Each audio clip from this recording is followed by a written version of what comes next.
నమస్తే, welcome to our channel.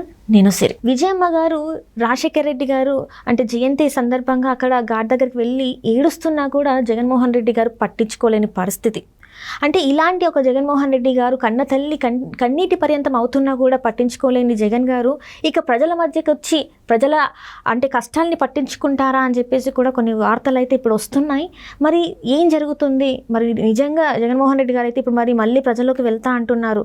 ఇది నిజంగా ఇప్పుడు మరి తినకి పాజిటివ్ అవుతుందా, నెగిటివ్ అవుతుందా, అసలు ఏం జరుగుతుంది అనేది మనకు వివరించడానికి మనతో పాటు ఉన్నారు ప్రముఖ రాజకీయ విశ్లేషకులు కిల్లారు నాగార్జున గారు.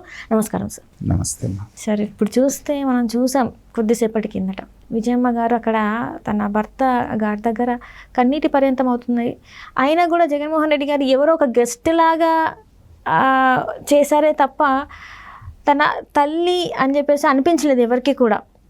అలాంటి అది చూసిన తర్వాత చాలామందికి డౌట్ అనమాట, కన్న తల్లిని ఓదార్చలేని ఒక మనిషి ప్రజల మధ్యలోకి వచ్చి వాళ్ళ కష్టాలని తెలుసుకొని వాళ్ళని ఓదారుస్తారా అని చెప్పేసి మరి వార్తలు వస్తున్నాయి.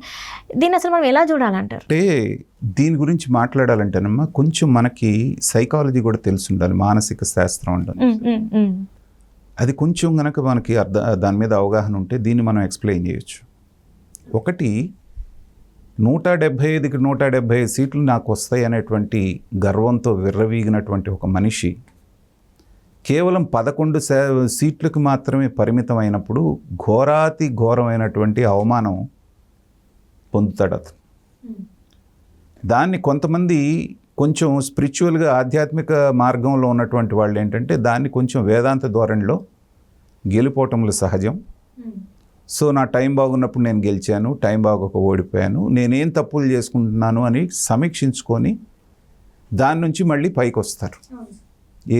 ఇది తాత్విక చింతన ఉన్నటువంటి వాళ్ళు చేసేటువంటి పని. జగన్మోహన్ రెడ్డి గారిని నేను ఒక వ్యక్తితో పోలుస్తాను. ఎవరితోటంటే దుర్యోధనుడితో పోలుస్తాను. మహాభారతంలో ఉన్నటువంటి దుర్యోధనుడు.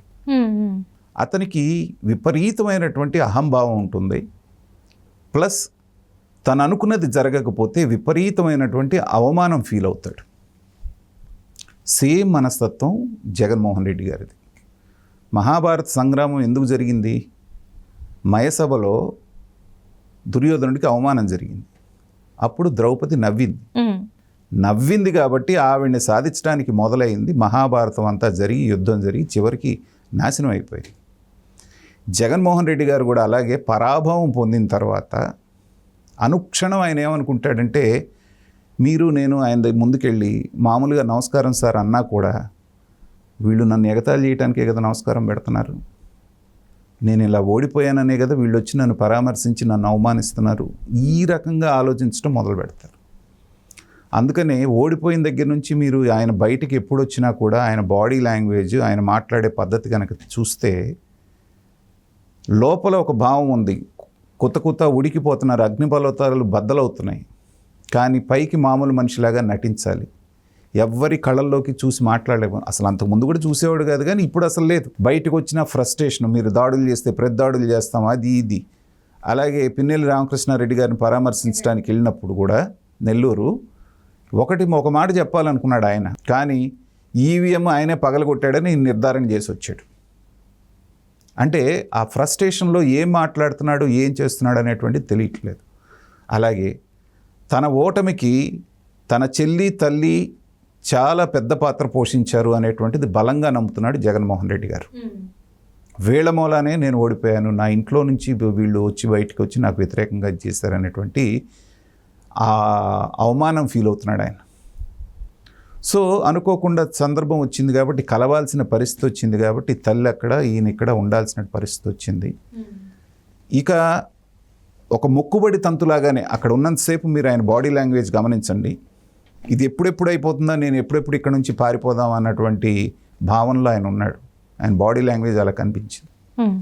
సహజంగానే మహారాజులాగా ఉన్నటువంటి కొడుకు ఇవాళ అధికారం కోల్పోయి రకరకాలుగా ఇదవుతున్నారు. సహజంగానే ఆవిడికి ఆ బాధ అంతా తన్నుకొని వచ్చింది, కళ్ళమని నీళ్ళు పెట్టుకున్నప్పుడు నువ్వు ప్రజల్లో పబ్లిక్లో ఉన్నప్పుడు కనీస బాధ్యత కదా తల్లిని ఇది చేయాల్సినటువంటిది. అతని మనసులో లేనిది ఆయన చేయటం కష్టం, అది ఆర్టిఫిషియల్గా ఉంటుంది మనసులో లేనిది చేయాలి అంటే. సో ఊరికి వెళ్ళాడు, అలా దగ్గరికి ఇది చేసినట్టు చేశాడు. అసలు కనీసం ఆవిడ మొహంలో కూడా చూడకుండా ఏటో చూస్తూ చేసి మొక్కుబడిగా వెనక్కి తిరిగి విసవిసా నడుచుకుంటూ వెళ్ళిపోయాడు. ఆవిడ తమ్ముడు రవీంద్రనాథ్ రెడ్డి ఉన్నాడు కదా, కడప ఎక్స్ఎమ్మెల్యే, అతను వచ్చి ఏదో ఓదారుస్తూ ఉన్నాడు. ఇదంతా ఏంటంటే జగన్మోహన్ రెడ్డి గారు ఇందాక అన్నట్టుగా ఆయన మనస్తత్వాన్ని తెలియజేస్తుంది. ఆయన తప్పనిసరి పరిస్థితుల్లో ఆంధ్రప్రదేశ్లో ఉంటున్నాడు, కానీ లేకపోతే ఎప్పుడో ఇది చెప్పాడు కదా ఒక సందర్భంలో, నేను హిమాలయాలకు వెళ్ళిపోదాం. ఆయన పరిస్థితి జనాన్ని ఫేస్ చేసేటువంటి పరిస్థితుల్లో ఆయన లేడు. దాని సందర్భంగానే మీరు చూడండి, ఎలక్షన్ రిజల్ట్స్ వచ్చిన దగ్గర నుంచి తాడేపల్లిలో ఎన్ని రోజులు ఉన్నాడు ఆయన? హార్డ్లీ 3-4 డేస్ ఉన్నాడు. పులివెందులు అన్నా వెళ్తున్నాడు, బెంగళూరు అన్నా వెళ్తున్నాడు, ఇంకో చోటికి తిరుగుతానే ఉన్నాడు, కానీ స్థిమితంగా ఒక చోట ఉండట్లేదు. ఎందుకంటే ఉండలేకపోతున్నాడు ఆయన. ఏం చేయాలో తెలియదు. ఎంపీలు పారిపోయేటట్టున్నారు, నీ రాజ్యసభ సభ్యులు, మిగతా వాళ్ళు, ఎమ్మెల్యేలు పక్కదారి చూస్తున్నారు. నువ్వు ఎవరైతే నువ్వు ఇంద్రుడు ఈ చంద్రుడు అని పొగిడారో వాళ్ళే నిన్ను ఇవాళ విమర్శిస్తున్నారు, నీ మూలనే ఓడిపోయావు, నీ చేష్టల మూలానే. ఇలా సమస్యలన్నీ చుట్టుముట్టేటప్పటికి ఏంటంటే ఆయనకి ఎలా రెస్పాండ్ అవ్వాలో తెలియక ఆ ద్వేషం అంతా, మామూలుగా ఇందాక నేను చెప్పినట్టుగా తాత్విక చింతన ఉన్నవాళ్ళు ఏమనుకుంటారు, తన తప్పులు తను తెలుసుకోవడానికి ప్రయత్నం చేస్తారు.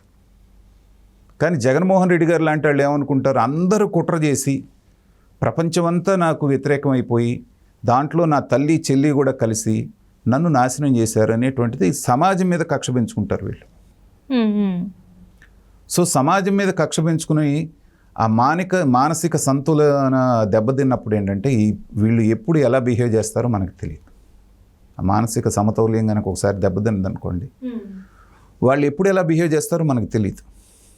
అందుకని ఇప్పుడు ప్రస్తుతం జగన్మోహన్ రెడ్డి గారు అలాంటి పరిస్థితుల్లో ఉన్నారు. కాస్త నాకున్నటువంటి లోకజ్ఞానంతో నేను చెప్తుంది ఏంటంటే, ఒక 2-3 నెలల పాటు జగన్మోహన్ రెడ్డి గారు ప్రశాంతంగా అందరికీ దూరంగా ఎక్కడన్నా ఉండి ఆత్మ పరిశీలన చేసుకొని, ఎందుకంటే చుట్టూ ఉన్న దగ్గర నుంచి ఈ కోటరైనే ఉంటారు, అసలు నువ్వు ఇంద్రుడివి చంద్రుడివి, ప్రజలు నిన్ను మోసం చేశారు, నువ్వు చేసిన మంచి అంతా మర్చిపోయారు, ఇలాంటివి చెప్తుంటారు ఆయన చెవులు. సో ఒకవేళ మారాలనుకున్నా మారలేనటువంటి పరిస్థితిలో ఉంటారు ఇలాంటి వాళ్ళ మాటలు వింటూ ఉంటే.